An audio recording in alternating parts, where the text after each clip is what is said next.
प्रभु सचमुच जी उठा है। हालेलुया। आप सबको जय मसीह की and very happy Easter to all of you. प्रभु आप सबको बहुत सारी आशीषें दे। और जब हम आज के दिन को सेलिब्रेट करते हैं तो हमारा ये ईमान है कि परमेश्वर का आत्मा आज हमसे बात करे और इस रिजरेक्शन डे को हमारे जीवनों के अंदर वाकई में सही मायने में मुकम्मल करे। आराधना में हम आगे बढ़ेंगे और प्रभु की आराधना के लिए हम पहला गीत गाएंगे जो हमें मिलता है NMG में से, नई मसीह गीत की किताब में से, गीत क्रमांक 291, आज मसीह जी उठा है।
प्रभुज की पुस्तक में सेक्शन 3, प्रभु यीशु मसीह के अनुग्रह, परमेश्वर का प्रेम और पवित्र आत्मा की सहभागिता आप सभी के साथ हो।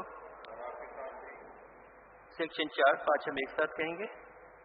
सर्वशक्तिमान परमेश्वर, आपके सम्मुख सबके हृदय खुले हैं, आप सबकी अभिलाषाओं को जानते हैं और आपसे कोई भी भेद छुपा नहीं है। अपने पवित्र आत्मा की प्रेरणा से हमारे हृदय के विचारों को शुद्ध कीजिए ताकि हम आपसे पूर्ण रूप से प्रेम करें और योग्य रीति से आपके पवित्र नाम की स्तुति करें, हमारे प्रभु यीशु मसीह के द्वारा। आमीन।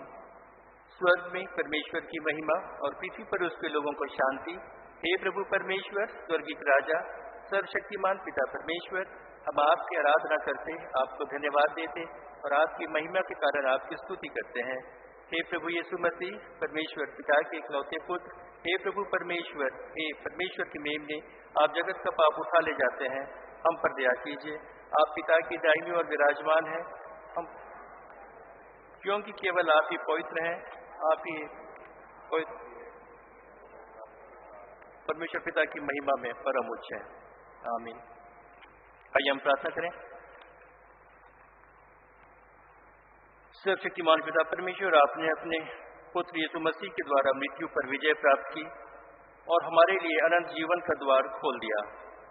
हम विनम्रता से प्रार्थना करते हैं कि कृपा कर कि हम आपकी निकटता में आएं, कि अपने जीवन में आपके प्रेम का नवीनीकरण कर पाएं।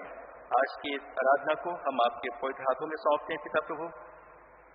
कृपा करके अपने पवित्र आत्मा की अगुवाई और मार्गदर्शन प्रदान कर कि हम सभी आशीषित हों और अपने जीवन के द्वारा आप ही के पवित्र नाम की महिमा सभी लोगों में प्रकट कर सकें।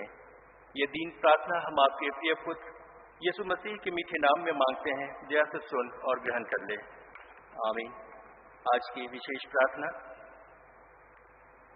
हे सर्वशक्तिमान परमेश्वर, आपने अपने इकलौते पुत्र प्रभु यीशु के द्वारा मृत्यु पर विजय प्राप्त की और हमारे लिए शाश्वत जीवन का प्रवेश द्वार खोल दिया।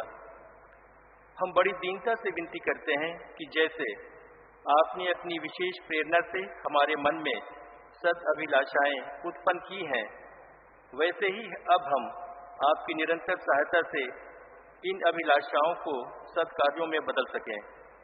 हमारे प्रभु यीशु के द्वारा, जो आपके और पवित्र आत्मा के साथ एक परमेश्वर हैं और अब तथा सदा सर्वदा जीवित और राज करते हैं, आमीन। मंडली कृपया पाठ के लिए बैठे।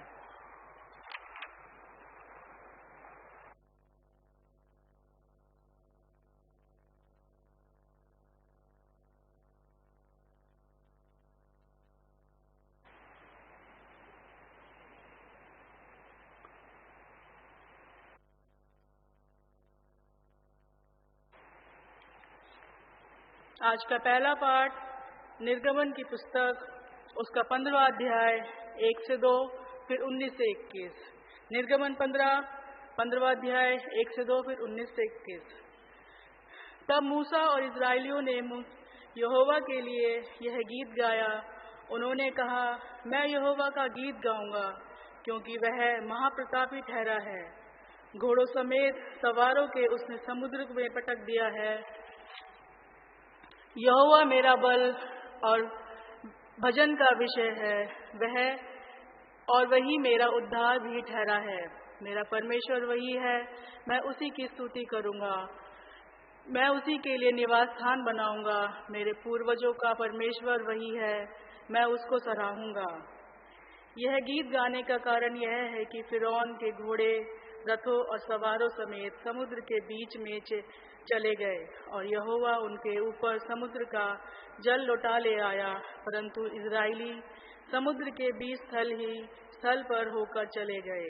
तब हारून की बहन मरियम का नाम नाबिया के हाथों में डफ लिया और सब स्त्रियां डफ लिए नाचती हुई उसके पीछे हो ली, और मरियम उनके साथ यह टेक गाती गई, यहोवा का गीत गाओ, क्योंकि वह महाप्रतापी ठहरा है।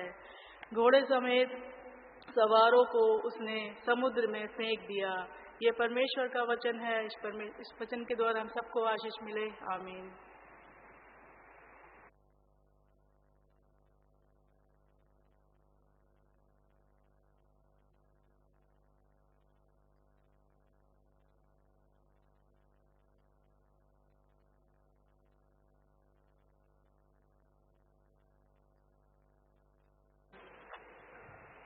भजन संहिता 118, 1 से 2, 15 से 18 और फिर 22 से 23। विजय के लिए धन्यवाद।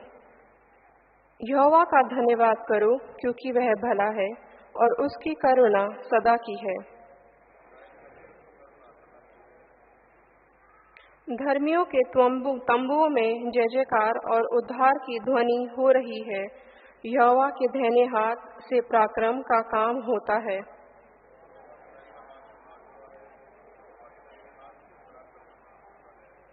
मैं ना मरूंगा वरन जीवित रहूंगा और परमेश्वर के कामों का वर्णन करता रहूंगा।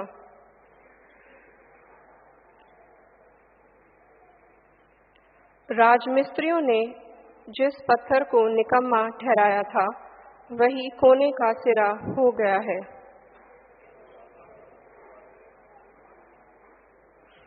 ये प्रभु का वचन है।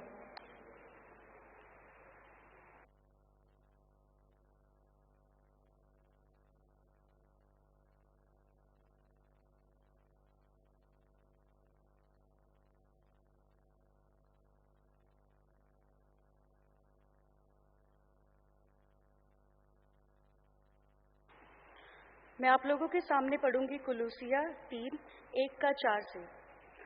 अतः जब तुम मसीह के साथ जिलाए गए तो स्वर्गीय वस्तुओं की खोज में रहो, जहाँ मसीह विद्यमान है और परमेश्वर की दाहिनी ओर बैठा है।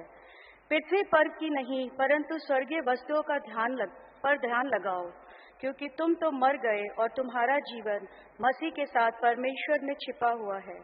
जब मसीह जो तुम्हारा जीवन है प्रकट होगा, तब तुम भी उसके साथ महिमा सहित प्रकट किए जाओगे। ये परमेश्वर का वचन है। परमेश्वर का वचन।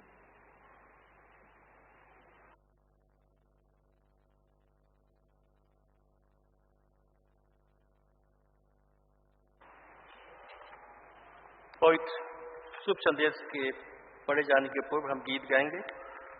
नई मसीही गीत की किताब में 292 तमाम है जंग अब फतेहमंद, गीत संख्या 292।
आज के शुभ संदेश के लिए पवित्र बाइबल से लिया गया संदेश। यूहन्ना रचित सुसमाचार उसका 20वां अध्याय उसके 1 से 18 पद तक। यूहन्ना 20, 1 से 18।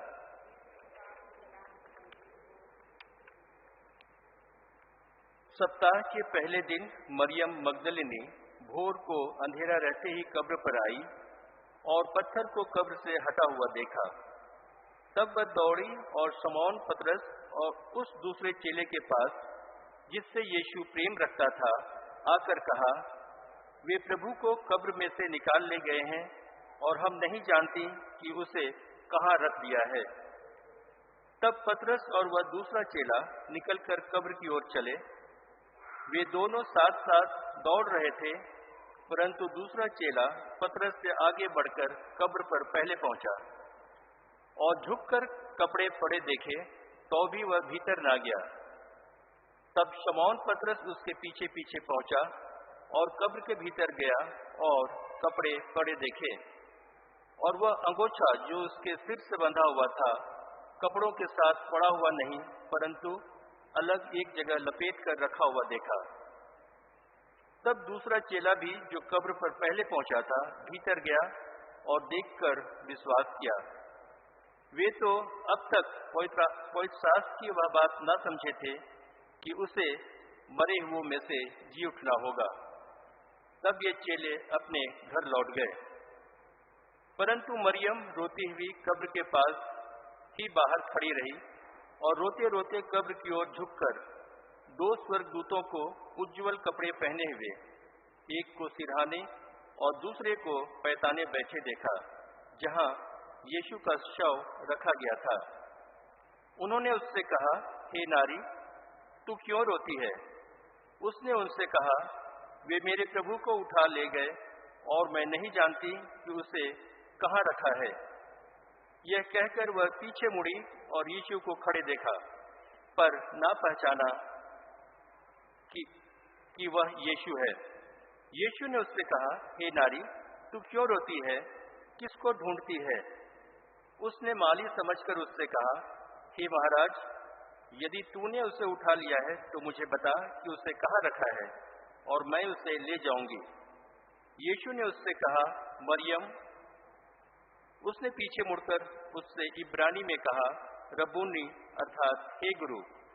यीशु ने उससे कहा, मुझे मत छू, क्योंकि मैं अब तक पिता के पास ऊपर नहीं गया, परंतु मेरे भाइयों के पास जाकर उनसे कह दे कि मैं अपने पिता और तुम्हारे पिता और अपने परमेश्वर और तुम्हारे परमेश्वर के पास ऊपर जाता हूँ। मरियम मगदलीन ने जाकर चेलों को बताया, मैंने प्रभु को देखा और उसने मुझसे ये बातें कही। ये ख्रीस्त का शुभ संदेश है।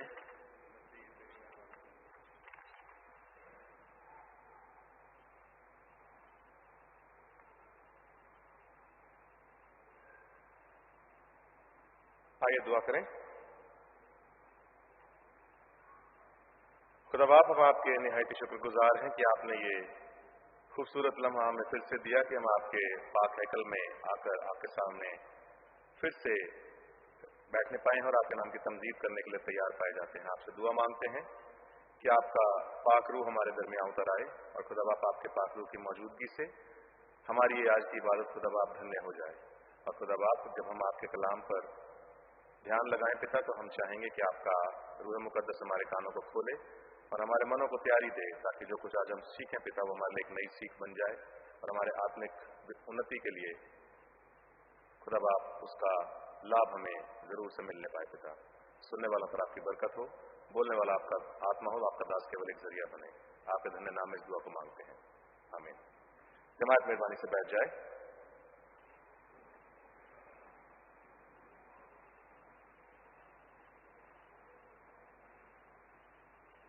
आप सबको जय मसीह की। खुदा के लोगों, आज ईस्टर का दिन है और हम सब लोग इस दिन का क्या महत्व है, इस दिन का क्या मीनिंग है, हम सब इसके बारे में बखूबी जानते हैं। सप्ताह का पहला दिन, खुदा के कलाम में से हम पढ़ते हैं, सप्ताह का पहला दिन वो दिन जो यहूदी कैलेंडर के हिसाब से the first day of the week कहलाता है, सप्ताह का पहला दिन। और ये वो दिन था जो पर्टिकुलरली अलग से उस दिन से इबादत का दिन बन जाता है, जिस दिन से प्रभु यीशु मसीह जगत के अंदर दोबारा से जी उठने के बाद दोबारा से जगत के अंदर चलते फिरते अपने लोगों को नजर आते हैं। खुदा के लोगों, कोई नॉर्मल दिन नहीं था ये, और नॉर्मल दिन इसलिए नहीं था क्योंकि इस दिन कुछ खास होने जा रहा था जो आज से पहले शायद किसी ने ना देखा हो, ना किसी के चित्त पे चढ़ी हो ये बातें। आपको पता है, खुदा के कलाम के अंदर एक भविष्यवाणी आती है कि उस दिन यहोवा अपने दिन में अपने लोगों के सामने प्रकट हो जाएगा। अपने दिन में अपने लोगों के सामने प्रकट होगा।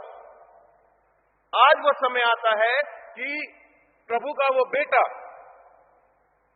जो अपने बारे में बोलता है कि किसी ने पिता को नहीं देखा सिवाय उसके जो उसके पास से आता है, खुदा का वो बेटा जो मर गया था पुनः जी उठता है।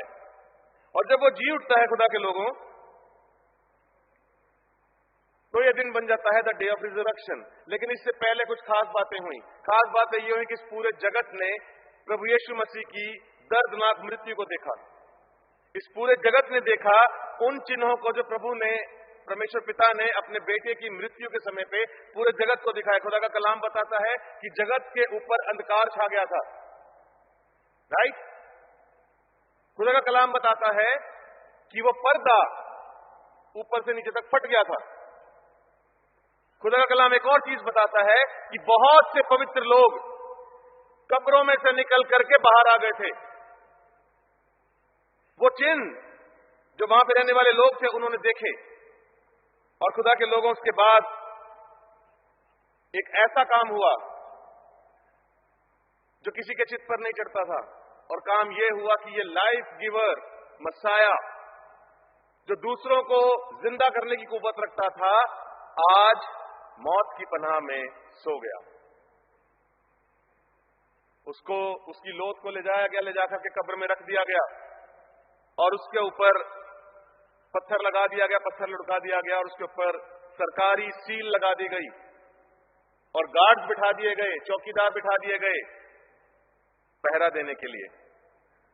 लेकिन खुदा का काम जब होना होता है खुदा के लोगों, तो खुदा का काम किसी के रोके रुकता नहीं है। मायने नहीं रखता है कि दुनिया की कौन सी प्रिंसिपैलिटी ने कौन सी मोहर लगाई है, मायने ये रखता है कि खुदा की चित्त पे कुछ बात चढ़ी है और खुदा ने मुकर्रर किया है कि आज के दिन में वो काम होगा, तो वो काम होगा। मैं चाहूंगा मेरे साथ आप निकाल ले मत्ती रचित सुसमाचार 28 अध्याय 1 से लेकर 10 आयत तक। मत्ती रचित सुसमाचार अध्याय 28 पहली 10 आयत। देखिए प्रभु का कलाम क्या कहता है। सबत के दिन के बाद सप्ताह के पहले दिन पौ फटते ही मरियम मगदलीनी और दूसरी मरियम कब्र को देखने आई, और देखो एक बड़ा भूकंप हुआ, क्योंकि प्रभु का एक दूत स्वर्ग से उतरा और पास आकर उसने पत्थर को लुढ़का दिया और उस पर बैठ गया। उसका रूप बिजली का सा और उसका वस्त्र पाले के समान उज्जवल था। उसके भय से पहरुए कांप उठे और मृतक के समान हो गए। स्वर्गदूत ने स्त्रियों से कहा, मत डरो, मैं जानता हूं कि तुम यीशु को जो क्रूस पर चढ़ाया गया ढूंढती हो। वो यहाँ नहीं है, परंतु अपने वचन के अनुसार जी उठा है। आओ ये स्थान देखो जहां प्रभु पड़ा था, और शीघ्र जाकर उसके चेलों से कहो कि वह मृतकों में से जी उठा है, और वह तुमसे पहले गलील को जाता है, वहां उसका दर्शन पाओगे। देखो मैंने तुमसे कह दिया है। वे भय और बड़े आनंद के साथ कब्र से शीघ्र लौटकर उसके चेलों को समाचार देने के लिए दौड़ गईं। तब यीशु ने मिला और कहा, सलाम। उन्होंने पास आकर और उसके पांव पकड़कर उसको दंडवत किया। तब यीशु ने उनसे कहा, मत डरो, मेरे भाइयों से जाकर कहो कि गलील को चले जाएं, वहां मुझे देखेंगे। खुदा के लोगों, जब आप इस पैसेज को पढ़ते हो, कुछ खास इवेंट्स रिजरेक्शन के साथ जुड़े हुए आपको पढ़ने को मिलते हैं, और ये इवेंट्स सिर्फ रिजरेक्शन को डिनोट नहीं करते हैं। जब आप इन इवेंट्स के बारे में थोड़ा सा गहराई से पढ़ेंगे या थोड़ा सा बारीकी से पढ़ेंगे, बारीक निगाह से पढ़ेंगे, आप देखने पाएंगे, जानने पाएंगे कि ये इवेंट्स हमारी जिंदगियों से, हमारे जीवनों से हूबहू मेल खाते हैं। मरियम मगदलीनी, और कलाम कहता है कि वो दूसरी मरियम पौ फटते ही कब्र को देखने के लिए गई। अब वो क्यों गई, किस एक्सपेक्टेशन से गई, किस इंटेंशन से गई, we have no clear idea, लेकिन प्रभु का कलाम कह रहा है कि वो कब्र को देखने के लिए वहां पे गई। और उसके बाद एकाएक क्या होता है, बड़ा भूकंप हुआ, क्योंकि प्रभु का एक दूत स्वर्ग से उतरा और पास आकर उसने पत्थर को लुढ़का दिया और उस पर बैठ गया। पहली चीज जो यहां पे हो रही है खुदा के लोगों, earthquake happened because one angel of the Lord came down from heaven. स्वर्ग से एक फरिश्ता उतरा और उसके उतरने से एक बड़ा भूडोल हुआ, भूचाल आया। आपको पता खुदा के लोगों, अक्सर जब हम खुदा के पीछे चलते हैं, खुदा के साथ चलते हैं, अक्सर हमारा मन, हमारी बुद्धि, हमारा अंदर का इंसान हमारे को वो काम करने के लिए प्रेरित करता है जो परमेश्वर की दृष्टि में अक्सर ठीक नहीं होता, क्योंकि हमने परमेश्वर के परमेश्वरत्व को सिर्फ एक नजरिए से देखा हुआ है कि जो भी करेगा परमेश्वर करेगा। We wait for supernatural occurrence. हम वेट करते हैं कि कुछ अलौकिक परमेश्वर करेगा, तब हम जानेंगे कि यह परमेश्वर का कार्य है। और इस पूरे इवेंट में हम एक चीज भूल जाते हैं कि सारे चक्र में हमारा भी कुछ जिम्मा है। आपको पता खुदा के लोगों, खुदा चाहता है कि जो आप कर सकते हैं वो आप करें। ऐसा कभी नहीं होता है कि आप बिल्कुल हाथ पे हाथ धर के बैठ जाएं, आपका बस नहीं चल रहा, आप कुछ नहीं कर पा रहे, लेकिन परमेश्वर चाहता है कि हमें खोजना आए अपने अंदर के उस व्यक्तित्व में से कि उस घड़ी में, उस लम्हे में हम जो बेस्ट टू बेस्ट कर सकते हैं हम वो करें, और जो हमारी क्षमता से बाहर की चीज है, जो हम नहीं कर सकते हैं, उसे परमेश्वर पर छोड़ दें, उसे खुदा के हाथों में छोड़ दें, क्योंकि खुदा है जो अपने ठीक समय पे और अपनी पाक मर्जी में हमारे लिए उन कामों को करेगा जो हमारी समझ से बाहर है, जो हमारी सामर्थ्य से बाहर है। खुदा के लोगों, आप देखिए यहां पे जब आप बाइबल को पढ़ते हैं तब आप पाते हैं कि उद्धार एक ऐसा कॉन्सेप्ट है जो मनुष्य की सामर्थ्य से बहुत बाहर की चीज है, जिसको मनुष्य कदापि प्राप्त नहीं कर सकता था। मनुष्य का हर effort, best to best effort, it was going all in vain, waste था। तब परमेश्वर ने कुछ खास काम किया और जो इम्पॉसिबल था उसको पॉसिबल बनाने के लिए उसने अपने बेटे को इस जगत के अंदर भेजा। आपको पता खुदा के लोगों, जब खुदा ने अपने बेटे को इस दुनिया के अंदर भेजना था, there was a shout of acclamation. स्वर्गदूतों ने गीत गाया था, राइट? जब प्रभु यीशु मसीह का बपतिस्मा हुआ, there was a word from heaven. परमेश्वर ने इस चीज को घोषित किया कि ये मेरा बेटा है, इसकी सुनो। जब प्रभु यरूशलेम के अंदर दाखिल हुए, कलाम के अंदर भी हमने पिछले हफ्ते में पढ़ा है, हलचल मच गई।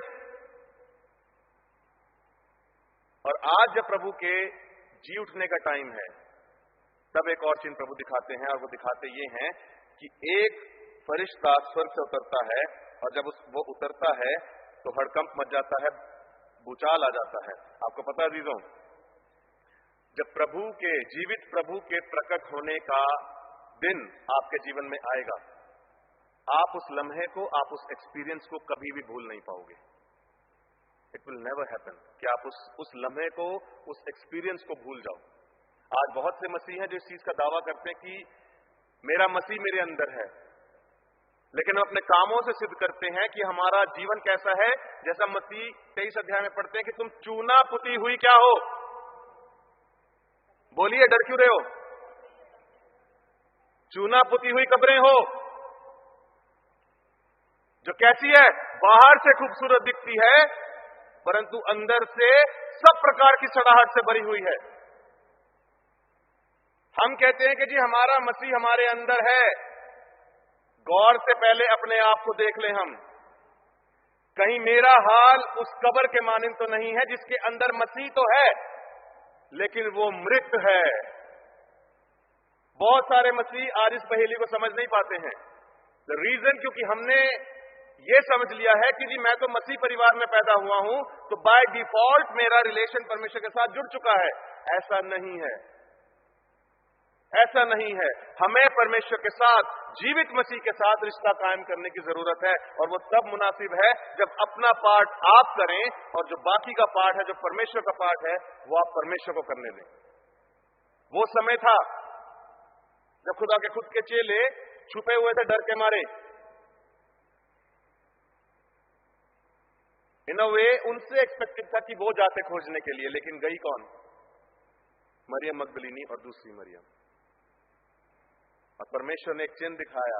खुदा के लोगों, आज हम जीवित मसीह के साथ यदि अपने रिश्ते को क्लेम करते हैं तो खुदा के लोगों, हमारा जीवन कैसा होना चाहिए ये हमारा आंतरिक मन हमें अवश्य बता देगा। क्या हमारे पास वो एक्सपीरियंस है, क्या हमारे पास वो मेमोरी है जो परमेश्वर ने हमें दी हो सारी उम्र के लिए संजो के रखने के लिए, सारी उम्र के लिए उस लम्हे में जीने के लिए जो पर्याप्त है आपको पूरा जीवन, आपको फर्दर ले जाने के लिए। बहुत से मसीहों के पास शायद नहीं होगा ये एक्सपीरियंस। खुदा के लोगों, खुदा का कलाम आज हमारे को बाध्य करता है कि हम प्रभु के साथ अपने रिश्ते को, जीवित मसीह के साथ, जो जी उठने वाला मसीह है, जी उठा है, जो जीवता है, उसके साथ अपने रिश्ते को कायम करें। दूसरी चीज देखिए, जब ये एंजल आया, जब ये फरिश्ता उतरा तो उसने क्या करा? और पास आकर उसने पत्थर को लुढ़का दिया और उस पर बैठ गया। पत्थर पर वो बैठ गया। बड़ा अनूठा काम किया। Angel rolled away the stone and sat on it. अब खुदा के लोगों, हमारे जीवन के अंदर बहुत सी बार हम ऐसे हालातों को फेस करते हैं, ऐसे लम्हों को फेस करते हैं जब हमारे जीवनों में एक बहुत भारी पत्थर के समान हम किसी वस्तु को देखते हैं। अब ये जो भारी पत्थर है, जो धकेला हुआ है आपके जीवन के ऊपर, ये आपके बेस्ट टू बेस्ट एफर्ट डालने के बाद भी नहीं हट रहा है।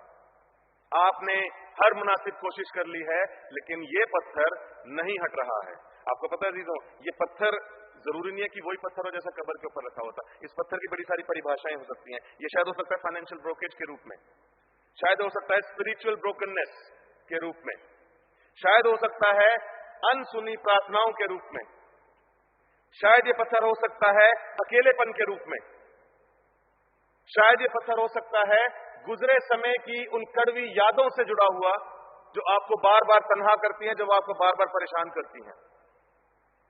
शायद ये पत्थर हो सकता है हर वो डिसरप्टेड थॉट, हर वो ऐसी बात जो आपको अंदर से उत्तेजित करती है और बार बार आपके आंतरिक चैन को, आंतरिक शांति को परेशान करती है।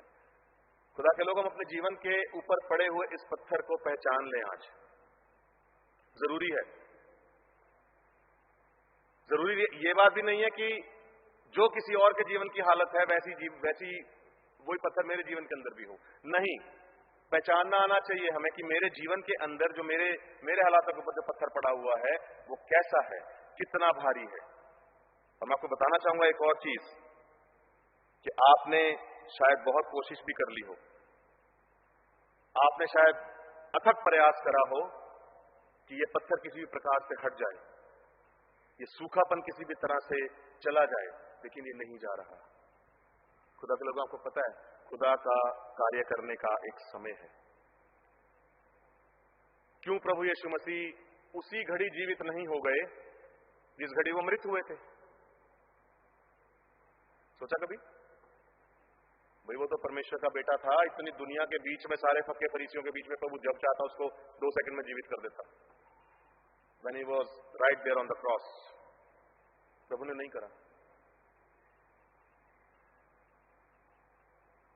प्रभु ने समय ठहराया था, और समय था ये दिन, और इस दिन में भी कार्य करने का एक सेट पैटर्न था परमेश्वर का। एंजल को परमेश्वर ने भेजा, फरिश्ते को भेजा। खुदा का कलाम कहता है कि जब वो फरिश्ता उतरा, हड़कंप हुआ, भूडोल हुआ, और ये पत्थर को उसने लुढ़का दिया और जाकर के उसके ऊपर वो बैठ गया। खुदा के लोगों, आपको पता है परमेश्वर में हमारे को एक होप मिलती है, खुदा में हमारे को एक आस मिलती है, और ये आस हमारे को बताती है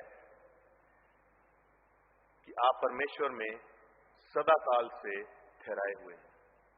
परमेश्वर ने आपके चित्र को अपनी हथेलियों पे खोद के रखा हुआ है। उसका स्मरण आपका स्मरण उसके चित्र से कभी उतरता नहीं है। And that is the hope we have in living Christ. और आपको पता है एक और जो चिन्ह प्रभु दिखाता है, जो फरिश्ते ने पत्थर को हटा दिया और उसके ऊपर बैठ गया, किस चीज को दर्शाता है ये पता है? आपकी वो समस्याएं जो आज तक आपके जीवन के ऊपर पहरा दे रही थी, आपकी वो विपत्तियां जो आपके जीवन पर पहरा दे रही थी, जब परमेश्वर के प्रकट होने का समय आएगा, जब वो क्राइस्ट आपके जीवन के अंदर रिजरेक्ट होगा, जब वो हमारे जीवन के अंदर जिंदा बन के आएगा, आपकी वो समस्याएं हटा दी जाएंगी और उनके ऊपर पहरा बिठा दिया जाएगा, बनिस्बत इसके कि वो आपके ऊपर पहरा बने। ये फरिश्ता जो बैठा हुआ था, ये एक पहरा था, ये एक साइन था that the stone will not be rolled back again. हमारा खुदा एक वो खुदा है, खुदा के लोगों, जो असीम काम करता है, जो इम्पॉसिबल चीजों को पॉसिबल करके दिखाता है। हम अपने जीवनों को अगर झांकेंगे, टटोलेंगे, खंगालेंगे, पीछे जाएंगे, हमने बहुत बार ऐसे चीजों को अपने जीवन के अंदर होते हुए देखा होगा जो बहुत हद तक हमारी सामर्थ से बाहर की चीजें थी, लेकिन तब भी हमारे जीवन के अंदर वो चीजें पॉसिबल हो गई। Not because of your strength, not because of your sources, but because of the power of the resurrected Christ that works through in the life of the faithful. तीसरी चीज, जब हम जाते हैं 10वीं आयत में, देखिए वहां पे क्या लिखा हुआ है। तब यीशु ने उनसे कहा, मत डरो, मेरे भाइयों से जाकर कहो कि गलील को चले जाएं, वहां मुझे देखेंगे। The resurrected Christ casts away the fear. जो पुनर्जीवित मसीह है, जो दोबारा से जीवित हुआ प्रभु यीशु मसीह है, वो दिल के हर डर को, हर भय को दूर कर देता है। आपको पता है प्रभु यीशु मसीह ने यहां पर प्रकट होते ही पहली चीज बोली कि मत डरो। फरिश्ता भी जब इनके सामने प्रकट हुआ, इन महिलाओं के सामने प्रकट हुआ, उसने भी ये चीज बोली, मत डरो। उसके पीछे वजह बताई फरिश्ते ने, क्योंकि मैं जानता हूं कि तुम किसको खोजती हो, प्रभु को खोजती हो। और उसके बाद प्रभु प्रकट होते हैं, और जब प्रभु प्रकट होते हैं तो प्रभु सबसे पहले उस चीज को डील करते हैं जो नजर नहीं आ रही है लेकिन उनको परेशान कर रही है। प्रभु बोलते हैं, थम जाओ, शांत हो जाओ, मत डरो, मत घबराओ, वरन जाओ और जाकर के किसको कहो, नहीं पढ़िए वहां लिखा हुआ कुछ और लिखा हुआ है, मेरे भाइयों से कहो, मेरे भाइयों से कहो कि कहां जाओ, गलील को जाओ। ये वो चेले हैं जो प्रभु को गुरु कहते थे। आज जी उठने के बाद there is a exchange of role that took place there. ये शिष्य, ये डिसाइपल जब डिसाइपल्स नहीं थे, now they are his brothers. वो हदिया जो देने के लिए प्रभु ने इस जगत के अंदर भेजा था प्रभु यीशु मसीह को, वो हदिया दे दिया गया, काम तमाम हुआ। और तमाम हो जाने के बाद हर कोई प्रभु के घर में मिरास पाता है और लेपालक होकर के उसके घर में मिरास पाता है। ये सबसे अनूठा काम प्रभु ने यहां पे करके दिखाया। और यही वो चीज, वो शंका, वो भय है जो आज संपूर्ण मनुष्य जाति को अपने आगोश में लिए हुए है। आपको पता, अपनी आफ्टर लाइफ को, आने वाले जीवन को मेंटेन करने के लिए, आने वाले जीवन में कि ये काइंड ऑफ एश्योरेंस पाने के लोग इस जीवन के अंदर पता नहीं क्या कुछ कर रहे हैं। आप अगर समाज को खंगालेंगे तो आपको मिल जाएगा उत्तर। किसी को कहा जाता है कि ये दान दक्षिणा करो तो ये काम होगा, किसी को कहा जाता है ये पुण्य करो, ऐसा करो तो आपको पुण्य लगेगा, किसी को कुछ कहा जाता है, किसी को कुछ कहा जाता है, but nobody has the certain assurance. कभी बात करके देखिएगा ऐसे लोगों से, आप स्वयं उत्तर पाएंगे। किसी के पास ये एश्योरेंस नहीं है। और यही वो भय का सबसे बड़ा सबब बना हुआ है संपूर्ण मानव जाति के सामने कि मैं मरणोपरांत कहां जाता हूं, मेरा मरने के बाद क्या होता है। आपको पता, खुदा के अंदर, खुदा के बेटे के अंदर हमारे को धन्य आस मिलती है। प्रभु ने कहा कि जहां मैं हूं वहां तुम रहोगे, धन्य आस। प्रभु ने एक और चीज कही कि जा मेरे भाइयों को जाकर के बोल कि गलील को जाओ। आपको पता है किस तरफ इशारा कर रहे हैं प्रभु यीशु मसीह? प्रभु यीशु मसीह बोल रहे हैं, अपने डर को, अपने भय को टैकल करना सीखो। निकलो बाहर उस कमरे से जहां पे तुम छुप करके बैठे हुए, क्योंकि मैंने तुमको अपना भाई कहा है। जाओ गलील को जाओ, क्योंकि वहां पे तुम मेरा दर्शन पाओगे। खुदा के लोगों, आज भी हमारे सामने यही तैयारी परमेश्वर रखे हुए है। दिन आता है, प्रभु के प्रकट होने का दिन दोबारा से प्रकट होगा।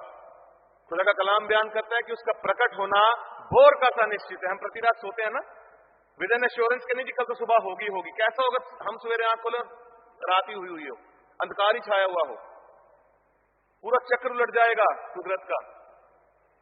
प्रभु कहता है कि उसका प्रकट होना भोर का सा निश्चित है। हम किस आस में अपनी आंख को बंद करके अपने जीवन को बिता रहे हैं मसीहों? हम कौन सी आस में ऐसा जीवन जिए चले जा रहे हैं? प्रभु ने तो हमारे को अपना भाई ठहराया है, लेकिन हम अपने कामों के द्वारा उसके बैरी बने हुए हैं। कहां चली जाती है हमारी मसीहत? जब हम चाल फरेबियां कर लेते हैं, जब हम झूठ बोल लेते हैं, जीवन में आगे बढ़ने के लिए असत्य का सहारा ले लेते हैं, किसी को नीचे गिराने के लिए लाइक माइंडेड का सहारा ले लेते हैं। खुदा के लोगों, आज हम खौफ खाएं और खुदा से डरते हुए खुदा के समीप आएं और अंगीकार करें कि मेरे परमेश्वर ने मुझे बचाने के लिए और मुझे अपना लेपालक संतान बनाने के लिए एक बहुत बड़ा हदिया अपने बेटे के लहू को बहाने के द्वारा दिया। इसको आज अगर हम लाइटली ले रहे हैं खुदा के लोगों, तो ये बहुत बड़ी चूक है, क्योंकि एक दिन आता है, एक समय आता है जब इस सब का हमसे हिसाब मांगा जाएगा। खुदा का कलाम बयान करता है इस चीज के बारे में कि जिसको बहुत दिया गया है उससे बहुत मांगा भी जाएगा। हम मसीहियों को बहुत मिला है। पता क्यों मिला है? क्योंकि बचपन से हमारे कानों के अंदर शिक्षाएं डाली गई हैं, बचपन से हमने सुना है, हमने सारे पथों के बारे में सुना, हमें सब पता है। आप सोच करके देखिए हमसे कितना मांगा जाएगा।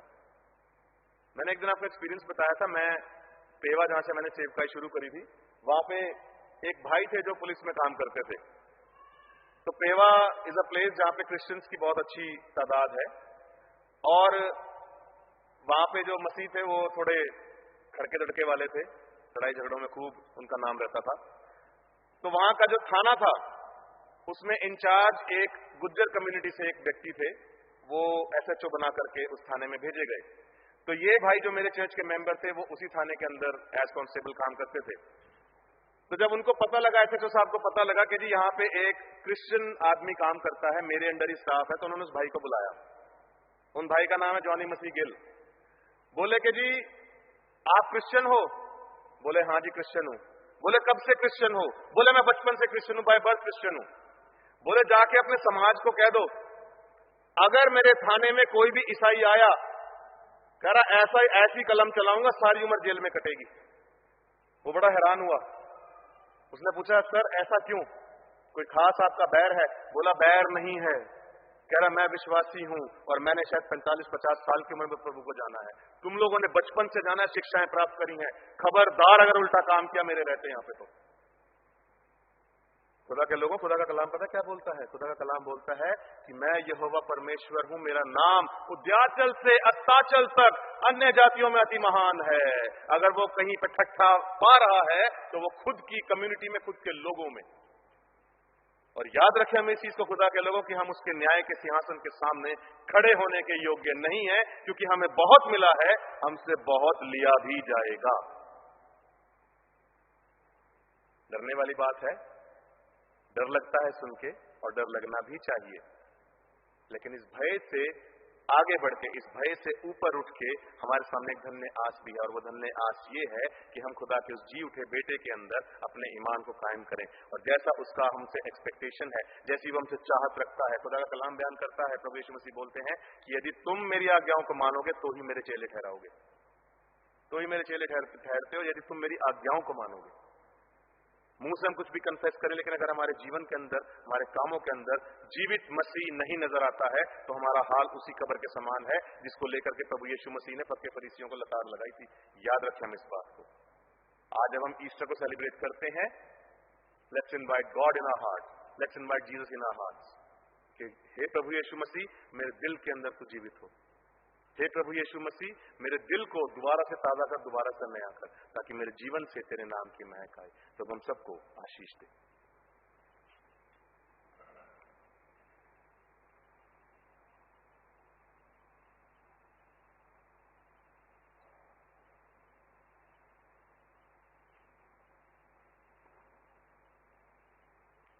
हमने परमेश्वर के वचन को सुना है और आशीष पाई है। पवित्र आत्मा की सामर्थ और मार्गदर्शन हमें प्राप्त हो कि हम मसीह यीशु के पुनः जी उठने के सच्चाई की खबर को हम सभी लोगों में बांट सकें। आइए अब हम अपने विश्वास का अंगीकार करें। प्रभोज की पुस्तक में सेक्शन 14 उसका पहला भाग नीकिया का विश्वास वचन हम एक साथ कहेंगे। हम एक परमेश्वर सर्वशक्तिमान पिता पर विश्वास करते हैं। वह स्वर्ग और पृथ्वी का और समस्त दृश्य एवं अदृश्य वस्तुओं को करता है। हम एक प्रभु यीशु मसीह पर विश्वास करते हैं। वह परमेश्वर का इकलौता पुत्र, सब युगों से पहले पिता से उत्पन्न, परमेश्वर से परमेश्वर, ज्योति से ज्योति, सत्य परमेश्वर से सत्य परमेश्वर, कृत नहीं वरन उत्पन्न है। उनका और पिता का तत्व एक है। उन्हीं के द्वारा सब वस्तुएं बनी।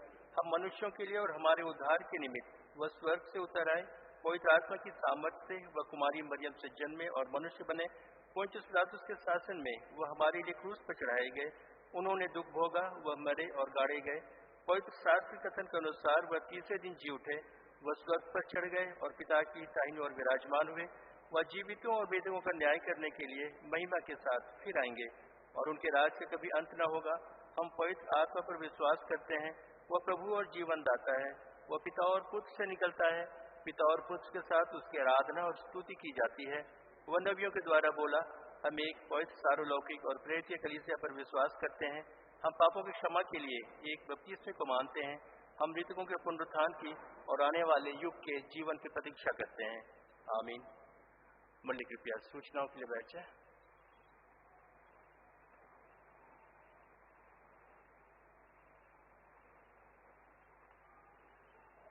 आप सबको जय मसीह की और ईस्टर की आपको बहुत बहुत बधाई एक बार फिर से। खुदा के लोगों, आज हम खुशी के साथ इस पर्व को मना रहे हैं और परमेश्वर से हमारी विनती है, दुआ है कि परमेश्वर इस खुशी को हमारे दिलों के अंदर बरकरार रखे और हम हर दिन खुदा के जी उठने के इस लम्हे को, इस खुशी को अपने दिलों के अंदर ताजा रूप से महसूस करने पाए। खुदा के लोगों, हम शुक्रगुजार हैं आप सबका जिन्होंने गुजरे हफ्ते में किसी भी तरह से आराधना को सुचारू रूप से हो जाने में हमारी मदद करी, सहायता करी, किसी भी प्रकार से आपने योगदान दिया। We are so grateful to you. साथ ही साथ मैं थैंकफुल हूं हमारी क्वायर का, जिन्होंने समय निकाला रिकॉर्डिंग के लिए, वो लोग गए, और टॉम का खासतौर पे, जिन्होंने बहुत एबल गाइडेंस के द्वारा एक बहुत खूबसूरती से उस ट्रैक को, आप सबने शायद सुना भी होगा, नहीं सुना तो it is available on our page, जरूर से आप उसको सुनिए। और जिस भी तरह से ये गाने को बड़ी खूबसूरती से बनाने में टॉम ने अपने एक्सपीरियंस के द्वारा कंट्रीब्यूट किया, आई एम ग्रेटफुल। और मेरी परमेश्वर से विनती है कि परमेश्वर इसी प्रकार से हमारे दानों को अपनी महिमा के लिए इस्तेमाल करता रहे। खुदा के लोगों, आज जब हम बाहर जाएंगे तो पैरिश हॉल में there is an arrangement for refreshment, आप उसमें जरूर से शिरकत करें। अजीजों, आपसे दुआ, जब आप सेल्फ डिनायल ऑफरिंग अपने सामने लेकर के आएंगे, आपसे इल्तजा है कि यहाँ पे ट्रेज रखी जाएंगी, आप अपने self denial offering operatory start होने से पहले ट्रे में ला करके रख दें। अजीजों, 31 मार्च से, जैसे कि हम जानते हैं कि हमारा फाइनेंशियल ईयर क्लोज हो गया है, आपसे गुजारिश है कि यदि आपके CPMF का जो आपकी रेगुलर मेंबरशिप जाती है पर मंथ, यदि उसमें किसी प्रकार का कोई ड्यू है तो आप उसको जरूर से ऑफिस से कंसल्ट करके उसको आप क्लियर करने की कोशिश करें। हमारा पाम संडे का दान 1,14,626 रुपए था। मॉन्डी थर्सडे का दान 44,871 रुपए था। गुड फ्राइडे सर्विसेज का दान 1,15,580 रुपए था। आज शाम को 6 बजे हमारी कंटेम्प्रेरी सर्विस इसी चर्च में हमारे यूथ के द्वारा कंडक्ट करी जाएगी। आप जरूर से इन सब विषयों के लिए प्रार्थना करें। प्रार्थना करेंगे हम अपने तमाम अजीजों के लिए जो इस हफ्ते में अपने जन्मदिन और एनिवर्सरीज को सेलिब्रेट करने जा रहे हैं।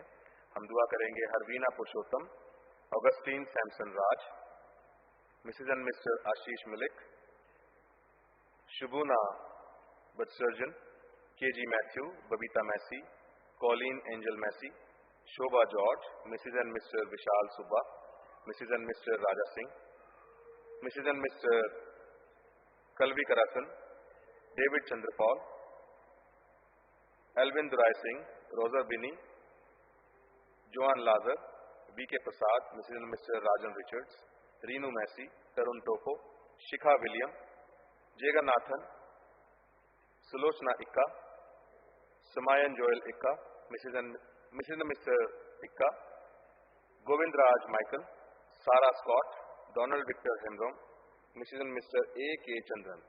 अपने सिरों को झुकाएं, परमेश्वर से अपने नजीजों के लिए विनती करें। प्रभु, हम आपसे विनती करते हैं और आपको धन्यवाद देते हैं इस समय के लिए जो आपने हमें दिया है। मेरे बाप आसमानी के हम आपकी पाक हजूरी में आपके नाम को धन्यवाद देने के योग्य बने। पिता, आपको शुक्र देना चाहते हैं मेरे बाप आसमानी अपने तमाम अजीजों के लिए जिनके जीवनों को आपने आज तक संभाला है, आपने बहुत बढ़ाया है और खुदा बाप हर तरह की बरकत से, आशीष से मामूर किया है। आपका शुक्र हो मेरे बाप आसमानी। आपसे विनती मांगते हैं कि जब अपने जीवनों के अंदर एक और साल को आपसे पा रहे हैं पिता परमेश्वर जी, आपसे चाहेंगे कि आपका कृपा भरा हाथ इनके ऊपर बना रहे पिता परमेश्वर जी। और जिस प्रकार से आपने आज तक इनको अपने जीवनों में तरक्कियां दी हैं, आगे बढ़ने के मौके दिए हैं पिता परमेश्वर जी, हम चाहेंगे कि आपका रहमत भरा हाथ अपने लोगों पर इसी प्रकार से बना रहे। और जब अपने निजी जीवनों में, अपने शारीरिक जीवनों में पिता परमेश्वर जी एक और साल के आशीष को पाते हैं, हम चाहेंगे मेरे बाप आसमानी कि अपने इस आने वाले साल में खुदा आप पहले से अधिक ये आपकी नजदीकी को महसूस करने वाले बने पिता, पहले से अधिक बढ़ के आपको खोजने वाले बने पिता, और पहले से अधिक आपके प्रति कमिटेड हो जाएं पिता परमेश्वर जी। खुदा हम अपनी पूरी कलीसिया के लिए विनती मांगते हैं मेरे बाप आसमानी, सबों पर आपकी कृपा रहे, सारे परिवारों पर आपकी रहमत रहे। जिस भी परिवार में जो भी जरूरत है, जो भी किल्लत है पिता, वो आपके नाम से दूर हो और आपके लोग आप में आशीष पाएं, बरकत पाएं और बहुतायत की आशीषों को पाएं पिता परमेश्वर जी। शुक्र हो मेरे बाप आसमानी, अपने हमारी दुआ को सुना है। आपके मुबारक नाम में इस दुआ को मांगते हैं, प्रार्थना को सुने स्वीकार करें, आमीन। अजीजों, जब हम पैरिश हॉल में जाएं तो महिलाओं से गुजारिश है कि अपने पर्सेस को, अपने हैंड बैग्स को अपने साथ आप जरूर से कैरी करें। Thank you.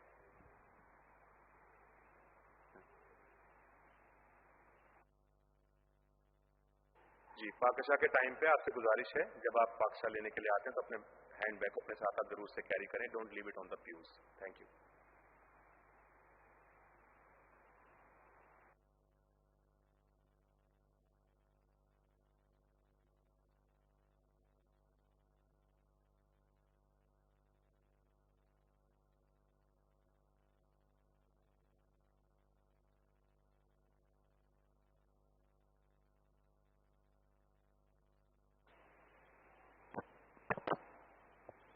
आप सबको जय मसीह की.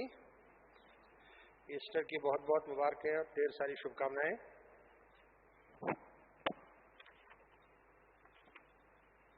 आइए हम अपने मनों को नम्र करें, सरों को झुका के हरित निवेदन में सम्मिलित हो. हम समस्त मानव जाति के लिए प्रार्थना करें और अपनी प्रार्थनाओं को प्रभु यीशु मसीह ख्रीस्त के निरंतर निवेदन के साथ अर्पित करें. हे पिता, हम प्रार्थना करते हैं कि समस्त संसार में न्याय और शांति स्थापित हो और प्रत्येक व्यक्ति भरपूर जीवन प्राप्त करे. हे दयावान प्रभु, उन सब लोगों के लिए जो इस नगर दिल्ली एनसीआर क्षेत्र में रहते हैं, उन सब बातों को दूर करने के लिए जिनसे आपसी फूट और झगड़े होते हैं, और हमारी देश की सच्ची एकता की बढ़ती के लिए, हे दयावान प्रभु, उन सब लोगों के लिए जो कृषि उद्योग अथवा व्यापार में लगे हुए हैं, सब मजदूरों और कारीगरों के लिए, और उन सब के लिए जो हमारे देश की रक्षा करते हैं, हे दयावान प्रभु, अध्यापकों और छात्रों, वैज्ञानिकों, लेखकों और कलाकारों, और उन सब व्यक्तियों के लिए जो अन्य लोगों के विचारों और भावनाओं को प्रभावित करते हैं, हे दयावान प्रभु, उन सब लोगों के लिए जो दुखी है, बेरोजगार है, भूखे प्यासे है, दरिद्र है, दलित है और बीमार है. खासकर हम अपनी कलीसिया के उन लोगों के लिए खास प्रार्थना करते हैं. Olive Jackson, Shireen Cook, Shirley Gupta, Honey William, Pono Thangaraj, Meenu Sharma, Vijay Noel James, Manmohan Singh Chaudhary, Thomas Davis, Vansh Swami, Sherry ईटर, मीनू पीटरसन और पॉल, और जो लोग मरना हसन हैं, और उन सब व्यक्तियों के लिए जो ऐसे लोगों की सेवा और सहायता करते हैं, हे दयावान प्रभु, हमारे तथा अन्य देश के सब शासकों के लिए, विशेषकर हमारे राष्ट्रपति, प्रधानमंत्री, इस राज्य के उपराज्यपाल और मुख्यमंत्री, और उनके लिए भी जो लोगों पर किसी प्रकार का अधिकार रखते हैं, हे दयावान प्रभु, संपूर्ण मसीह समाज की एकता और मेल मिलाप के लिए और समस्त संसार में उनकी गवाही और सेवा कार्यों के लिए, हे दयावान प्रभु, भारत में आपकी समस्त कलीसिया के लिए, उनकी परिषदों तथा अगुओं, विशेषकर हमारे प्रमुख धर्माचार्य, दक्षिण भारत की कलीसिया के प्रमुख धर्माचार्य और मार्थोमा कलीसिया के मेट्रोपॉलिटन, हमारे धर्माचार्य bishop reverend doctor Paul Swaroop, हमारे पुरोहित रेवरेंड मोहित हेंस हिटर, reverend PGS Ratnaraj, reverend Abhay Benson Chakravarti और आपकी कलीसिया के सब अन्य धर्म सेवकों के लिए कि वो सच्चाई और लगन से आपकी सेवा करे। हे दयावान प्रभु, ये वर दे कि आपके उन सब भक्तों के साथ जिन्होंने अपने जीवन में सच्चाई से आपकी सेवा की है, हम भी आपके राज्य में के शाश्वत आनंद में संभागी हो सके। हे दयावान प्रभु, अगली प्रार्थना हम मिलकर करेंगे। हे स्वर्गीय पिता, अपने राज्य को शीघ्र प्रकट कीजिए और हमारी इन प्रार्थनाओं को सुनिए। हम आपके पुत्र, अपने प्रभु और उद्धारकर्ता यीशु मसीह ख्रीस्त के नाम से मांगते हैं, आमीन।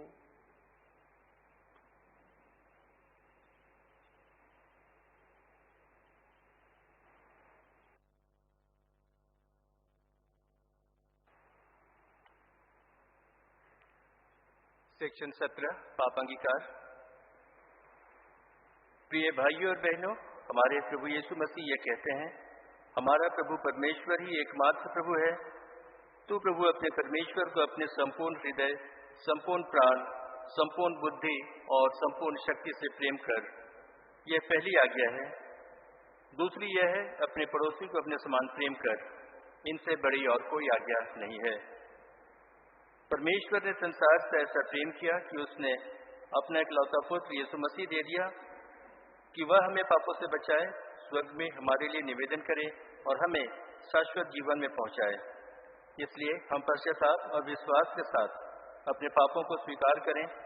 हम परमेश्वर की कृपा से उसकी आज्ञाओं का पालन करने का और सभी लोगों के साथ मेल मिलाप और प्रेम से रहने का पक्का संकल्प करें।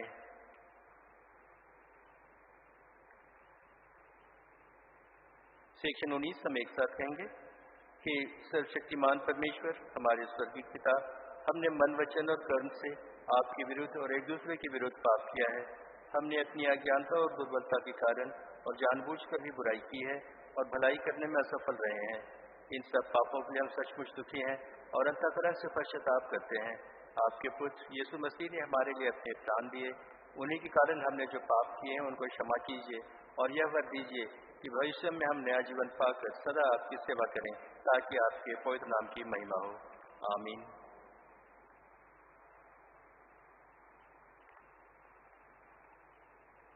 सर्वशक्तिमान परमेश्वर उन सबको क्षमा करता है जो एक दूसरे को क्षमा करते और सच्चा पश्चाताप करते हैं। वो आप सब पर दया करे, आप सबके पापों को क्षमा करे और उनसे आपको छुटकारा दे, सब भले कामों में आपको स्थिर और सबल करे और शाश्वत जीवन में बनाए रखे, हमारे प्रभु यीशु मसीह के द्वारा। आमीन। परमेश्वर का धन्यवाद हो। शांति अभिवादन। हम सब मिलकर मसीह की देह हैं। हम सब ने एक आत्मा द्वारा एक देह में बपतिस्मा लिया है। हम ऐसे कार्यों में संलग्न रहें जिनसे शांति मिलती और एक दूसरे का निर्माण होता है। प्रभु की शांति सदा आपके साथ हो।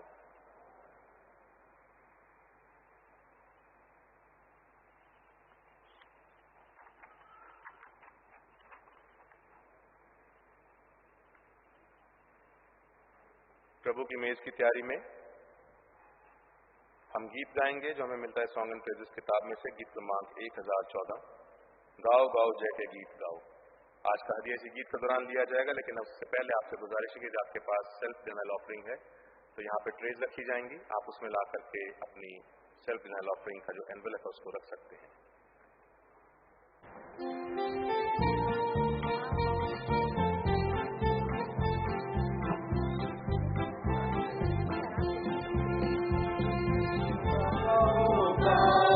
जय के गीत गाओ, ताली बजा के तुम गाओ, यीशु राजा जिंदा हुआ, हालेलुया, खुशी में सबको सुनाओ।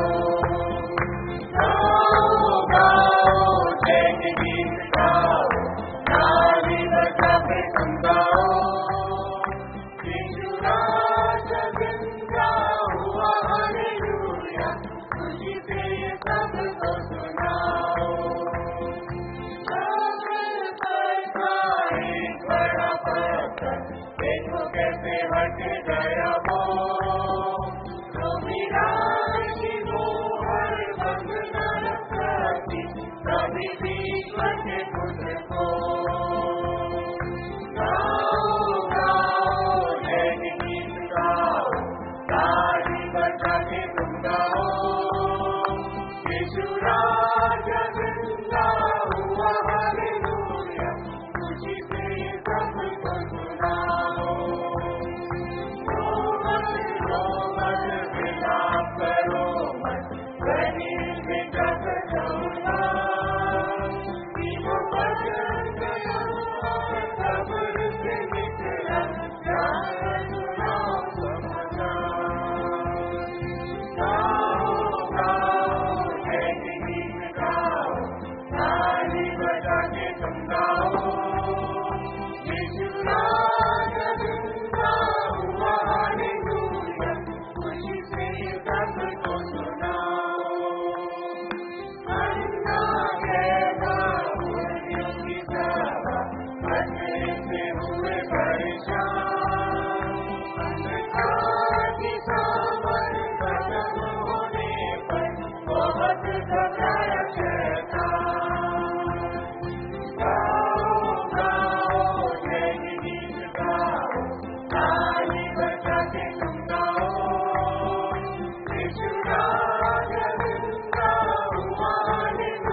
दरबार आया है बड़ा बादशाह धरती गिरधार तबले बजाकर गाओ हालेलुया गाओ गाओ जय गीत गाओ ताली बजा के तुम गाओ यीशु राजा जिंदा हुआ हालेलुया मुझे सबको सुनाओ एक बड़ा पत्थर देखो कैसे हट गया वो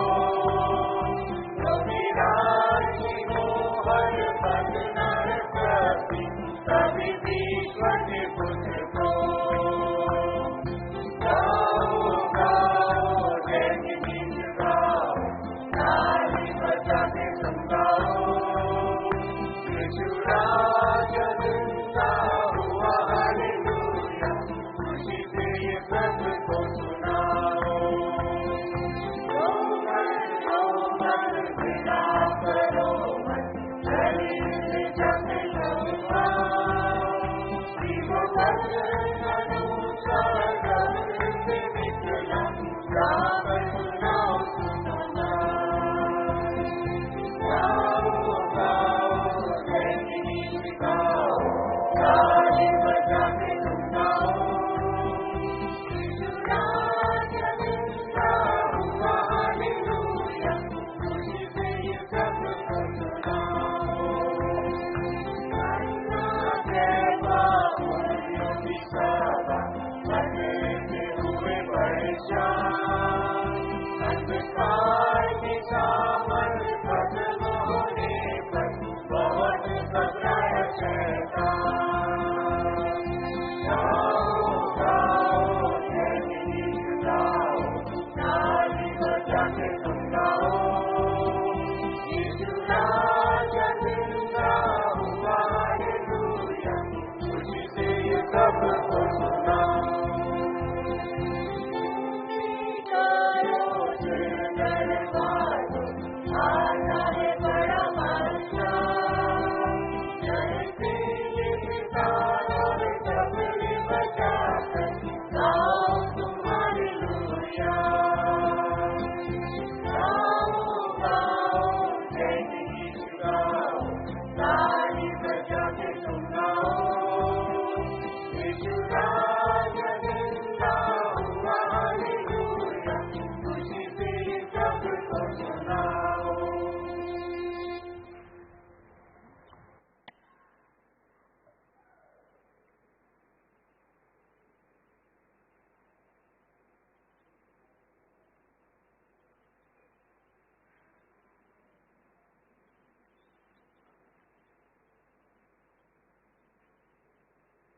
सेक्शन क्रमांक 26।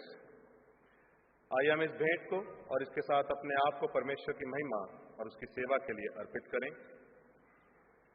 सर्वशक्तिमान परमेश्वर, संसार के सृष्टिकर्ता, सब वस्तुएं आपसे ही प्राप्त होती हैं और आपकी ही संपत्ति में से हम आपको भेंट चढ़ाते हैं। हम आपसे विनती करते हैं कि आप इस दान, रोटी एवं दाखरस की इस भेंट को अपने नाम की महिमा और अपने लोगों की भलाई के लिए स्वीकार कीजिए, हमारे प्रभु यीशु मसीह के द्वारा। आमीन। प्रभु यहाँ उपस्थित है। अपना हृदय प्रभु में लगाओ। हम अपने प्रभु परमेश्वर को धन्यवाद दें। जमात से बैठ जाए।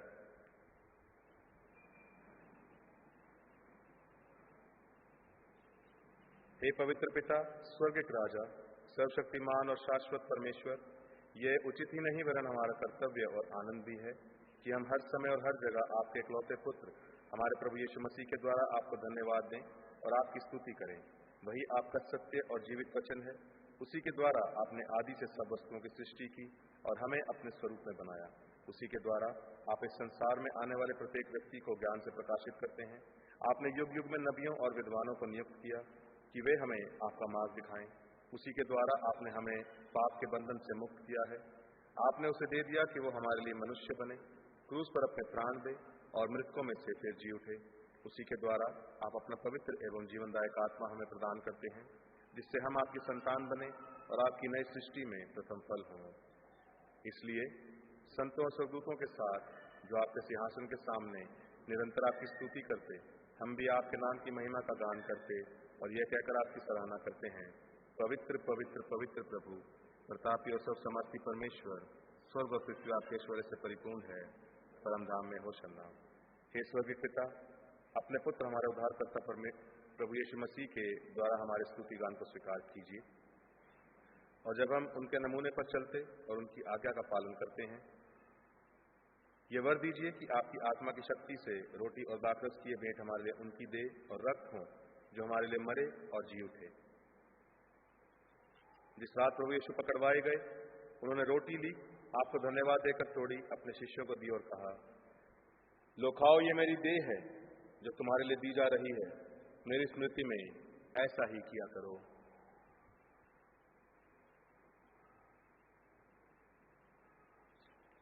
इसी प्रकार भोजन के अंत में उन्होंने कटोरा लिया, आपको धन्यवाद देकर उनको दिया और कहा, तुम सब इसमें से पियो, क्योंकि यह नई वाचा का मेरा रक्त है जो तुम्हारे और बहुतों की पाप क्षमा के लिए बहाया जा रहा है।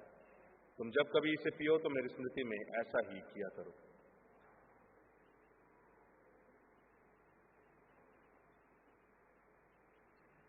इसलिए हे स्वर्गीय पिता, आपके पुत्र की स्मृति में हम इस रोटी एवं दाखरस के इस अनुष्ठान के लिए अलग करते हैं।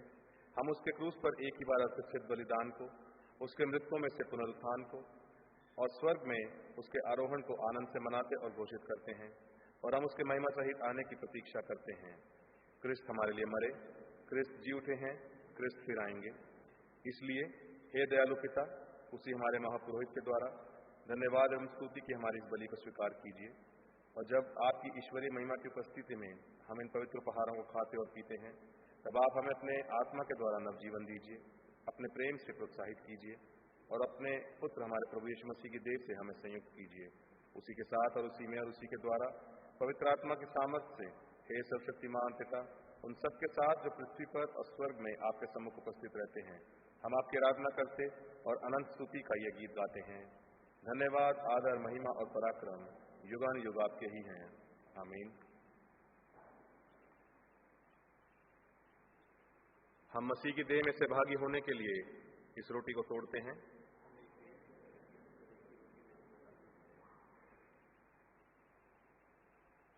इस कटोरे के द्वारा जिस पर हम आशीष मांगते हैं, मसीह के रक्त में से भागी होते हैं।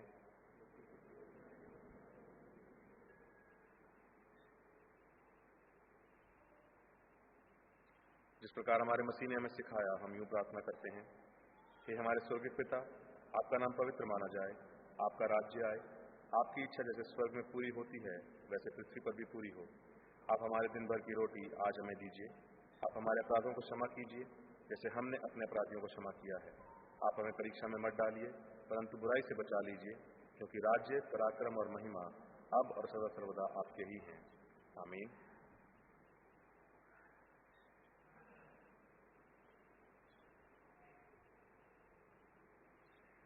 तीन प्रवेश की प्रार्थना हम एक साथ सम्मिलित होंगे।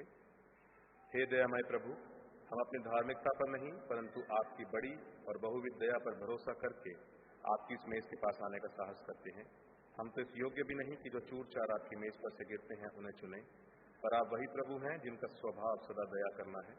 इसलिए हे कृपालु प्रभु, हमको ये वर दीजिए कि आपके प्रिय पुत्र यीशु मसीह की देह और रक्त को हम ऐसा ग्रहण करें कि हमारी देह और आत्मा जो पाप से अशुद्ध हो गई हैं, उनकी अमूल्य देह और रक्त से शुद्ध हो जाएं, और हम उनमें और वह हम में सदा सर्वदा निवास करे। आमीन। धन्य है वह जो प्रभु के नाम में आता है, परम धाम में होशन्ना। हे यीशु, परमेश्वर के मेमने हम पर दया कीजिए। हे यीशु, हमारे पापों का बोझ उठाने वाले हम पर दया कीजिए। हे यीशु, संसार के मुक्तिदाता, हमें अपनी शांति प्रदान कीजिए।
विश्वास के साथ पास आओ, हमारे प्रभु यीशु मसीह की देह जो उन्होंने तुम्हारे लिए दी और उनके रक्त को जो उन्होंने तुम्हारे लिए बहाया लो।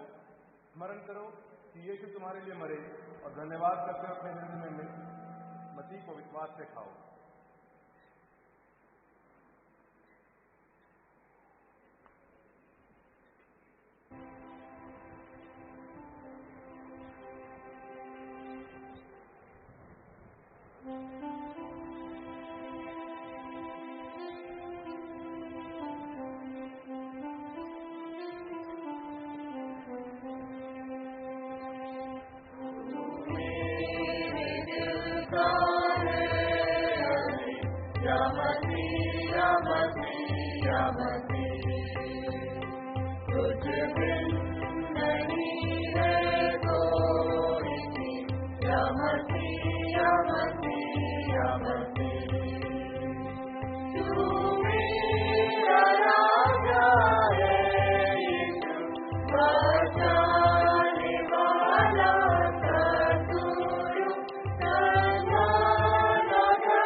सेक्शन क्रमांक 43।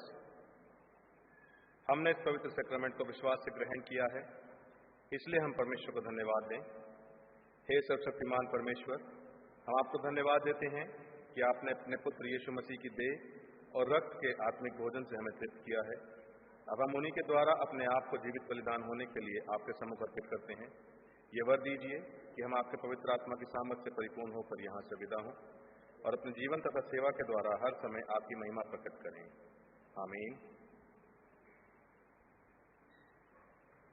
परमेश्वर की शांति जो सारी समझ से परे है, परमेश्वर के और उसके पुत्र हमारे प्रभु यीशु मसीह के ज्ञान और प्रेम में आपके हृदय और विचारों को सुरक्षित रखे और सर्वशक्तिमान परमेश्वर पिता, पुत्र और पवित्र आत्मा की आशीष आप पर हो और हमेशा आपके साथ बनी रहे।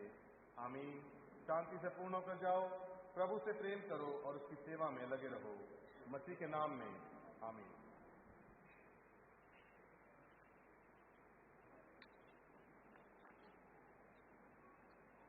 अजीजों, जब हम यहाँ से बाहर जाएं तो हम पैरिश हॉल की तरफ प्रस्थान करें और वहाँ पे जो रिफ्रेशमेंट का अरेंजमेंट है उसमें हम सब शिरकत करें। आराधना के अंत में हम गीत गाएंगे जो हमें मिलता है सॉन्ग एंड प्रेजेस किताब में से। गीत क्रमांक 688, हो जय जयकार जय जयकार।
उसकी रचना उसका